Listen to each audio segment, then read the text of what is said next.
మణికొండలో అగ్ని ప్రమాదం జరిగింది. అల్కాపురి కాలనీలో ఒక అపార్ట్మెంట్ లో ఒక్కసారిగా మంటలు చెలరేగాయి. వెంటనే స్పాట్ కు చేరుకున్న 2 ఫైర్ ఇంజన్లు మంటలను అదుపు చేస్తున్నాయి.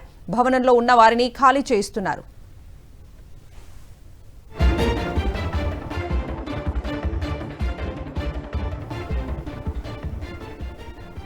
బ్రేకింగ్ న్యూస్ చూస్తున్నాం. హైదరాబాద్ మణికొండలో అగ్ని ప్రమాదం జరిగింది.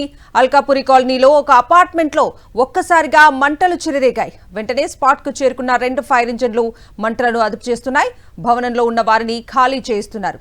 ఇదే అంశానికి సంబంధించి పూర్తి డీటెయిల్స్ మా ప్రతినిధి రవిచంద్రన్ అడిగి తెలుసుకుందాం.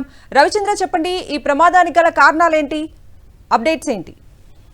కవిత, అయితే షార్ట్ సర్క్యూట్ తో జరిగిందా, మరి ఇంకా ఏమన్నా ఇతర కారణాలతోటి చోటు చేసుకుందా అన్న అంశం మీద పోలీసులు ఆరా తీస్తున్నారు. అయితే మణికొండ మున్సిపాలిటీ పరిధిలోని అల్కాపూర్ కాలనీలోని ఒక అపార్ట్మెంట్ లో ఈ సంఘటన కొనసాగింది. అయితే ఈ సంఘటన అగ్ని ప్రమాదం సంభవించింది. అయితే రోడ్ నెంబర్ 25లో అపార్ట్మెంట్ ఉంది. అందులో ఒక్కసారిగా అకస్మాత్తుగా మంటలు చెలరేయడంతో స్థానికులంతా భయాందోళనకు గురయ్యారు. అయితే ఈ సమాచారాన్ని స్థానికులు వెంటనే ఫైర్ సిబ్బందికి, అగ్నిమాపక సిబ్బందికి సమాచారం ఇచ్చారు. ఇటు పోలీసులు కూడా సమాచారం ఇవ్వడంతో ఇటు పోలీసులు, అటు అగ్నిమాపక సిబ్బంది అధికారులంతా కూడా అలర్ట్ అయ్యారు. వెంటనే 2 ఫైర్ ఇంజన్లతోటి మంటల్ని కంట్రోల్ చేసేట్టుగా ప్రయత్నం చేస్తున్నారు అగ్నిమాపక సిబ్బంది. అయితే వెంటనే ఫైర్ ఇంజన్ ఉటావుటిన సంఘటన స్థలానికి చేరుకున్నప్పటికీ అసలే ఎండాకాలం కావడం, చుట్టుపక్కల మిగతా నివాసాలు ఉండటంతో అపార్ట్మెంట్ మంటలు మిగతా అటు కింది ఫ్లోర్ కావచ్చు, పై ఫ్లోర్ కావచ్చు వ్యాప్తి చెందకుండా ఉండేందుకు, అంతేకాకుండా స్థానికులు కూడా మిగతా చుట్టుపక్కల ఉన్నటువంటి వాళ్ళకు కూడా ఎలాంటి ప్రమాదాలు, ఈ ప్రమాద తీవ్రత ఇంకా జరగకుండా, ఆస్తి నష్టం కూడా పెద్ద జరగకుండా కూడా కంట్రోల్ చేసేందుకు ప్రయత్నం జరిగింది. అయితే మొత్తాన్ని మాత్రం ఆస్తి నష్టం, ఈ